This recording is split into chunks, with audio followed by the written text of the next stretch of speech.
প্রয়াগরাজ কুম্ভমেলা নিয়ে অনেক অপপ্রচার কুৎসা হয়েছে। দীর্ঘ এই ৪৫ দিন ব্যাপী ৬৮,৩০,০০,০০০ শ্রদ্ধালু স্নান করলেন। তাঁদের পরিচ্ছন্ন রাখার জন্য ১৯,০০০ সাফাই কর্মী দিনরাত সেবা দিলেন। পুলিশ প্রশাসন সুষ্ঠুভাবে চালানোর চেষ্টা করলেন।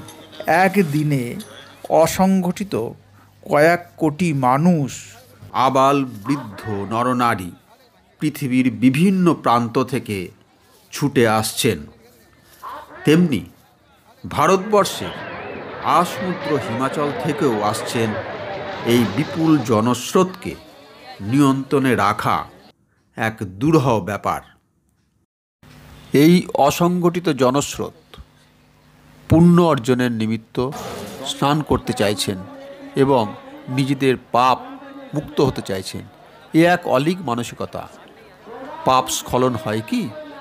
ভগবান শঙ্করাচার্য, যাকে স্বয়ং নারায়ণ হিসাবে মানা হয়, স্বামী অভিমুক্তেশ্বরানন্দ বলেছেন, প্রয়াগে স্নান করলে যে পুণ্য হবে, যারা যেতে পারেননি তারা সামান্য জল যারা গিয়েছিলেন তাদের কাছ থেকে নিয়ে মাথায় ছেটালেই সেই ফল হবে। কিন্তু পুণ্য লোভাতুর মানুষ শোনে না কোনো যুক্তি। রবীন্দ্রনাথ ঠাকুরের দেবতার গ্রাসের মতো, মোক্ষদার মতো কোনো যুক্তি তর্ক মানছে না। যেন তেন প্রকারে যেতেই হবে, পরিকল্পনা ছাড়া, প্রস্তুতি ছাড়া। যারা গেছেন অধৈর্য হয়ে পড়েছেন, বিশৃঙ্খল হয়ে পড়েছেন, কেউ কেউ প্রাণ দিয়েছেন। সেই জওহরলাল নেহরুর সময়ও দিয়েছেন, এখনও দিচ্ছেন। কুম্ভ অর্থাৎ কলস। কলসের মধ্যে যেমন করে দধি মন্থন করে ননী উৎপন্ন করা হয়, তেমনিভাবে সমুদ্রকে মন্থন করা হয়েছিল।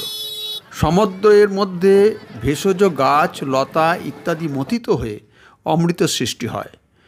এই অমৃত কলসের মধ্যে ধারণ করে উঠে এলেন ধন্বন্তরী।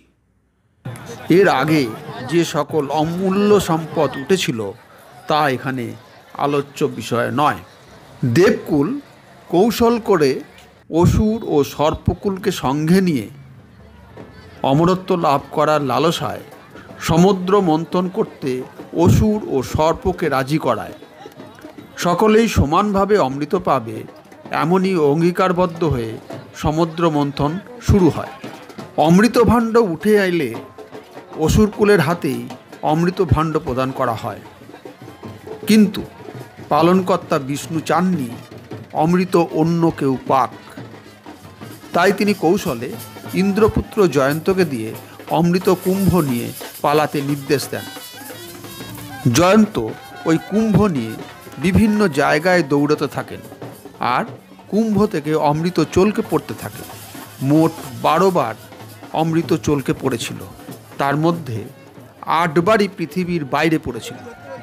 মাত্র 4 বার পৃথিবীর মধ্যে পড়ে, হরিদ্বার, প্রয়াগ, উজ্জয়িনী ও নাসিকে। এই 4 জায়গার মধ্যে প্রয়াগরাজকেই শ্রেষ্ঠ ধরা হয়। কুম্ভ স্নানের প্রবর্তন করেন জগৎগুরু শঙ্করাচার্য। কুম্ভযোগ শুরু হয় বৃহস্পতি যখন 12 বছরে একবার সূর্যকে প্রদক্ষিণ করে আসে তখন।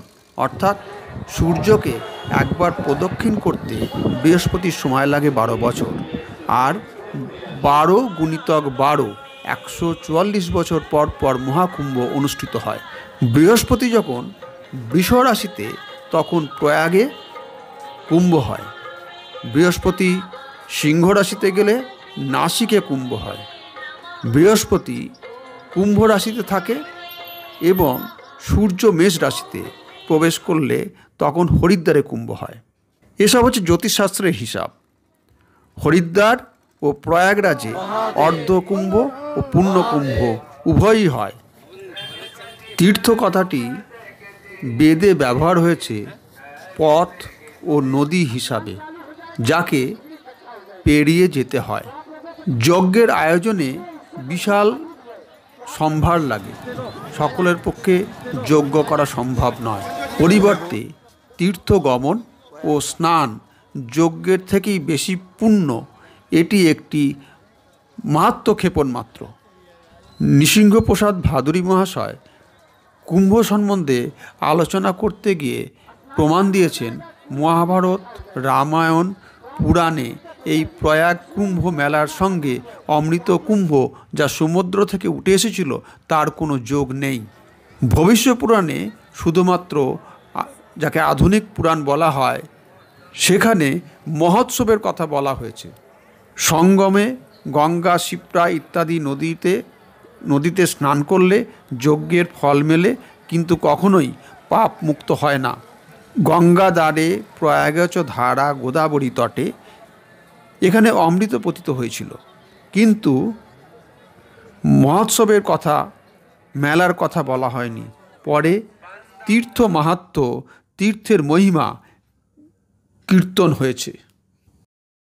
এত পর্যন্ত হলো কুম্ভ মাহাত্ম্য, বেদ, রামায়ণ, মহাভারত, পুরাণের কথা ও কাহিনী। কুম্ভ মেলা হলো মহামিলন উৎসব, মহামিলন স্থল। পৃথিবীর বিভিন্ন প্রান্ত থেকে বিশ্বাস, অবিশ্বাস, কৌতূহল নিয়ে সাধু, সন্ন্যাসী থেকে শুরু করে সাধারণ গৃহস্থ পর্যন্ত ছোটেন কোনো একটি আশায়। কালকূট সমরেশ মজুমদারের লেখা অমৃত কুম্ভের সন্ধানে বিখ্যাত উপন্যাস, যা আজ সমাদৃত। ভারতবর্ষ চন্দ্র অভিযান করছে, পাশাপাশি দুধের শিশু দুমুঠো খাবারের তাগিদায় বাঁশবাজির খেলা দেখাচ্ছে। এমন দেশটি কোথাও খুঁজে পাবে না কো তুমি, আমার জন্মভূমি। আমার দেখা 4বার কুম্ভ মেলার মধ্যে 2025 সালে মকর সংক্রান্তির দিনের স্নানকেই শ্রেষ্ঠ বলে মনে করছি, কারণ এর আগে স্নান করতে গিয়েছিলাম, কিন্তু এবার সৌভাগ্য হয়েছে গুরু ভাইদের সঙ্গে স্নান করার, গঙ্গা সঙ্গম তটে বসে রুদ্রাভিষেকে অংশগ্রহণ করার। অনেক আশ্রমে রুদ্রাভিষেক হয়েছে, পূজাপাঠও হয়েছে, তার সাথে আমরাও আমাদের মতো করে পূজাপাঠ করতে পেরেছি। নীলকণ্ঠ মহাদেব কৃপা করেছেন।